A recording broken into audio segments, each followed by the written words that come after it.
unamwona Mungu mwenye uwezo kukuinua, kukutendea katika kile ambacho kinazungumzwa, ukaweka imani, ndivyo itakavyokuwa.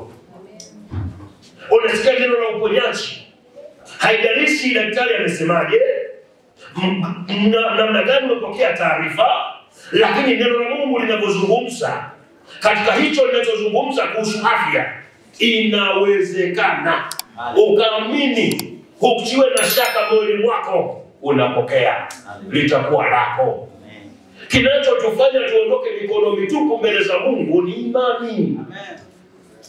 Haleluya. Wala pasipo imani haiwezekani kumpendeza. Amen. Tutakuwa hatuna tofauti na wale manabii wa Baali. Walijichanja, walitabiri, si walisema vinywa mwao. Kuna nini kilitokea? Hamna kilichotokea. Mwenye imani Elia, anayeamini katika kile Mungu alichozungumza. Mungu ameniambia niende nikajionyeshe kwa Ahabu. Mengine mimi siyajui. Mungu ameniambia niende nikajionyeshe. Mvua inaenda kunyesha. Anaenda mbele ya Ahabu. Anasema, Ahabu, wewe ndio mtabishaji. Wala usitume watu kunikamata, walete manabii wako hapa. Elia anasemaje? Kajenga madhabahu kwa jina la Bwana. Anawaambia wale watu kitu ambacho inawezekana mimi na wewe tusingefanya. Anaambia, mwageni maji kwenye madhabahu. Wakamimina maji, akasema ongezeni. Wakaongeza. Akasema rudieni tena. Wakarudia. Ana imani na Mungu. Mungu hazuiwi na maji kufanya muujiza.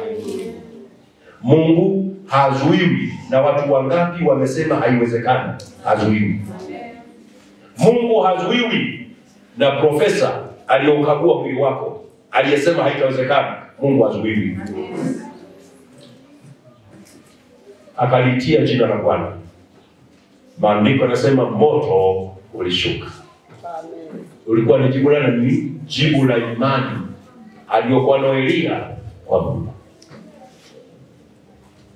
Mwenye haki wao ataishi.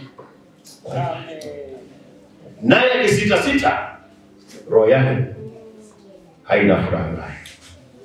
Mungu anafurahishwa na walio na imani. Haleluya. Kiwa na imani, sio tu la tumbo kupona, sio tu la mguu kupona,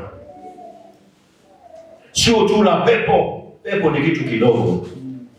Pepo si amesema kila aminie. Kanisa, pepo amesemaje? Si kila aminie. Hata aliyookoka leo anatoa pepo. Sasa tunasema ni muujiza. Utajidai kwa sababu ya hiyo? Anasema sio tu kwa sababu ya pepo. Utauambia na mlima, ewe mlima, sio kichuguu, mlima.